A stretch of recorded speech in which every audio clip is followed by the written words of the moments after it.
But joining us now, he's the host of Real Talk on the Blue Wire Podcast Network, covers the Raiders. Kenny King Jr. with us on the Circa Resort and Casino Hotline. Circa Resort and Casino in Las Vegas, home of the world's largest sports book. Kenny, thanks so much for the time. Alex Leatherwood is a fascinating guy to get on waivers because he went to Alabama. He was the 17th pick in the draft just last year, and the Bears are picking up and fully guaranteeing the next 3 years of his deal. And if it works out, they could even pick up the very expensive fifth-year option on him. What are the Bears getting in Alex Leatherwood? Yeah, thanks for having me on, guys. With Alex Leatherwood, you're getting a guy he's got all the physical attributes. He's big, he's physical, he's strong. He can move really well. I think one of the things that happened with the Raiders is first, last year he lost his confidence. And during the offseason, during the preseason, he just had a really hard time gaining his ground and finding his niche and finding where he was going to be and where he was going to play. And I think that's really the thing that happened with him. But you got a guy who can play guard, he can play tackle. He needs a coach who's going to be able to sit there and spend time with him and who's going to be able to work with him. But he definitely does have the physical attributes to be an offensive lineman in this league. Kenny, last year he was obviously drafted as a tackle, ended up playing some guard, but played even into the playoffs. This year in camp, I was reading he didn't even get a shot at guard. Was this a situation where the new regime, Josh McDaniels and his handpicked GM, just absolutely wanted no part of Alex Leatherwood?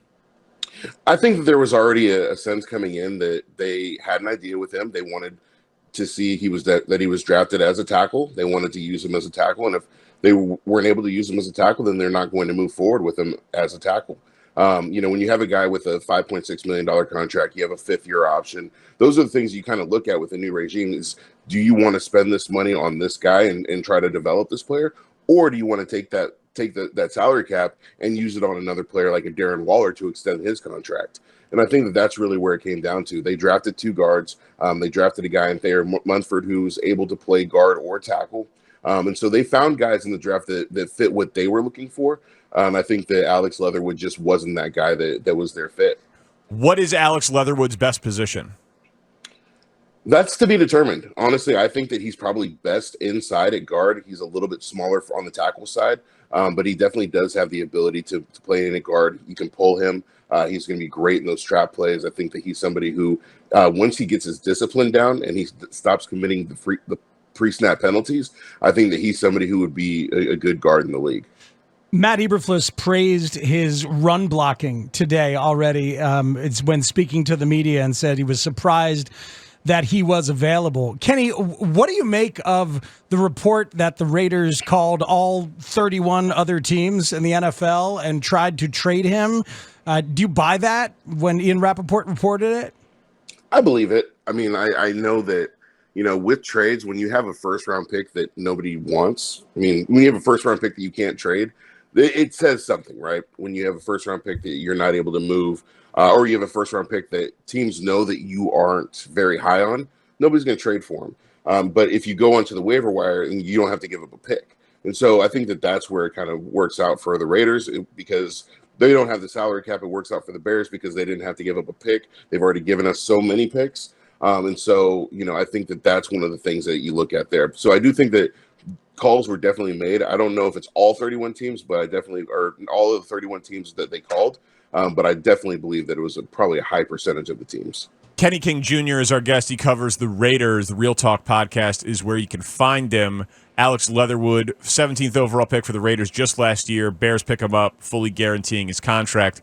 So help us understand what went wrong. Penalties, pressure, personality.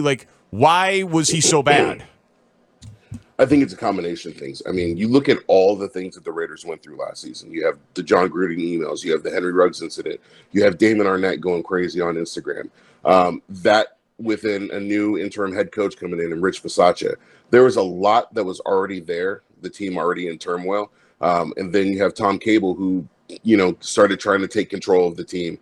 And those are, things that's the fan theories that Tom Cable was trying to take control. And just put Leatherwood in positions where he wasn't used to doing some of those things. I think that that's pretty much what played into it. And then you have the penalties. And, everybody can see the pre-snap penalties. Those things are huge. And a lot of those were drive killers. A lot of them happened on the third down. A lot of them led to, the Raiders going to resort to a field goal or a punt. And so I think those things are pretty much what led to the breakdown of Alex Leatherwood. And I think it destroyed his confidence, to be honest. It's interesting. It sounds like there is some upside, and sounds like you believe it. Does he have the mean? Does he have the nasty, the dog that it takes to be an offensive lineman, especially an interior one in this league?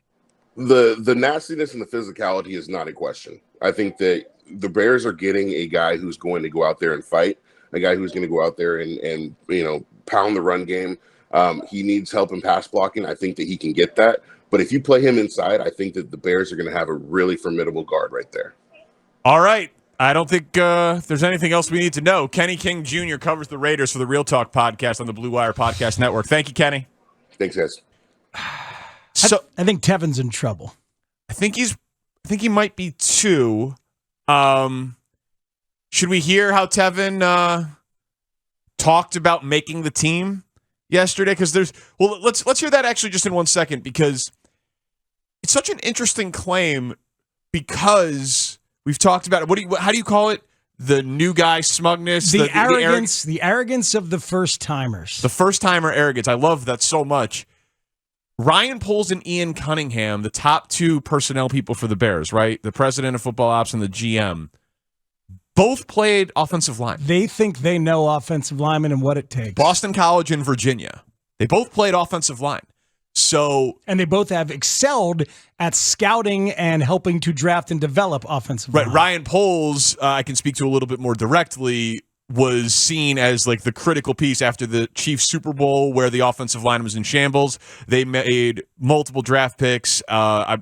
Creed Humphrey was the big one, but there were a couple of guys in that draft that were instant starters for an offensive line that was much improved. Andy Sutton, Joe Tooney from the Patriots. So like there was all these moves that he made. He got a lot of credit for that. But so they believe that, and hey, Braxton Jones, 5th-round rookie, is starting at left tackle. So they're keeping everyone that they drafted. They believe that they know this. This is what they've done and talked about to sell themselves in every job interview that they've successfully had these past few years. Yeah, so like these guys are hanging their hats on their offensive line credentials, and they picked up a dude who was the 17th pick in the draft out of Alabama. What does it mean for Teven Jenkins? Well, he made the 53-man roster, but then didn't sound all that thrilled about it.